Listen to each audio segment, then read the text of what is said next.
If you've watched any of my videos, you'll know that my mind just doesn't stop thinking about money. I'm obsessed. And I'm typically not very far away from my calculator, and I regularly wake up in the middle of the night thinking about savings, about investing, about interest rates, about money.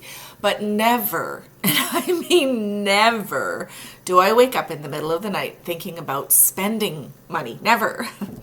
I'm Maureen Dabrowski. This is Life Starts at Retirement. I produce a retirement lifestyle video every Monday morning. Now, today's video is about understanding at what point should someone consider the possibility maybe of delaying or postponing a bit of savings and maybe spending some money, and why? That's a crazy question in my mind. But before I begin, I have to say I'm not a financial planner. I'm not giving financial advice. Heck, I'm just a frustrated Canadian that was looking at all of this retirement information, became overwhelmed, and decided to do something about it. Well, the dilemma for most of us becomes again, at what point do the benefits of saving, of putting away more money for a future date, at what point does that kind of lessen? And the time spent with your family, time spent with friends, time spent while healthy, time creating and making memories, at what point does that climb? So most of us have to weigh this dilemma out. And for me anyhow, it's not an easy answer. As I said, I'm obsessed with money. I love counting money. I almost think I could be happy just sitting on my couch all day long and counting money. $1 bills, I could count them all day, and then I'd wake up or I'd go to bed that night and think, oh, that was an amazing day. Oh my goodness. But it seems though that the older I get, the more I realize that our time on this earth really is limited. Now, I knew that, of course. I knew our time on this earth was limited, but it's the older I get, I think the more it's becoming a reality. So once again, we are at the dilemma of at what point do the benefits of saving lessen versus the time-making memories climb? Most of us were brought up to believe that if you work hard, if you enjoy life cautiously, but save for the future, save for your retirement, that's the way to do life. And then once you retire, you can travel, you can spend your money, you can do whatever you want, whenever you want. And really, it's a great philosophy. It's a really good base to begin from.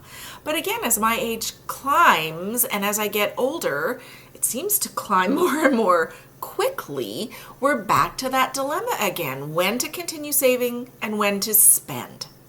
For me, the answer came by asking myself two questions. First, what was the goal of doing all this saving? What was the goal? And number two, what would happen to my portfolio if I stopped saving? Stopped saving? Oh my goodness. Even just saying that gives me heart palpitations. Okay, but the first question was easy. The goal for me of doing all the saving was to travel, was to enjoy life, was to see other parts of the world, was to create experiences, was to make memories, was to spend time with my friends, spend time with my family. That was why I saved for years and years and years. That's why we really did without so many times in our lives, was because at some future point, we wanted to enjoy it. Wow, even just saying that out loud makes me realize where I am in my retirement. The second question just about made me sick though to my stomach. Stop savings, stop spending money, or sorry, stop saving and start spending money. Ooh. But when I really sat back and looked, okay, let's say I stop saving right now.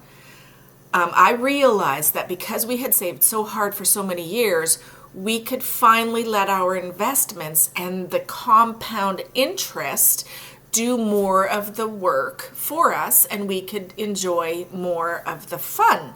So the longer you've been saving in your life, hopefully, the more you have so that the compound interest can grow and you don't have to necessarily put as much in to let that portfolio grow. And that's thankfully where we are right now. Our investments can now give us the lifestyle within reason, that we want, which is to be able to travel a bit, to make some memories, to see the world, but most importantly, spend time with our friends and with our family. It's in essence doing what we want to do. And now that I see the health challenges that my parents are experiencing at their age, it makes this decision really much more clear and much easier, because I know I have a limited amount of time to be able to do this. So just me being me still means we'll be cautious, but I'm learning to spend, I'm learning to enjoy life more, and in fact, late next month, we're embarking on an amazing adventure for us. We're traveling the east coast of the US, going all the way down to Florida, where we're going to meet up with our son, our daughter-in-law, and 4 of our grandkids. And we're going to play with them in Florida for 10 days. And then we're going on a cruise. We're going to be on the amazing Celebrity Equinox, where I am going to live out a dream of mine. I'll be speaking on the ship. I have 4 speeches, which really and truly is a dream come true for me. So hopefully for you guys, though, by asking yourself those 2 questions, ask yourself, why have you been saving all of your life? What is the goal of that? And ask yourself, what would happen to your portfolio if you did stop saving or just spent some of that money? And be honest. But by asking yourself those 2 questions, it'll hopefully help you to understand the dilemma. At what point should you consider stopping to save or spending some of that money, or possibly even delaying a bit of that savings and enjoying life, because we do all have a limited time on this earth. I'm Maureen Dobransky. This is Life Starts at Retirement. Again, I produce a retirement lifestyle video every Monday morning, and we are growing our Facebook group. It is at facebook.com/groups/lifestartsaretirement.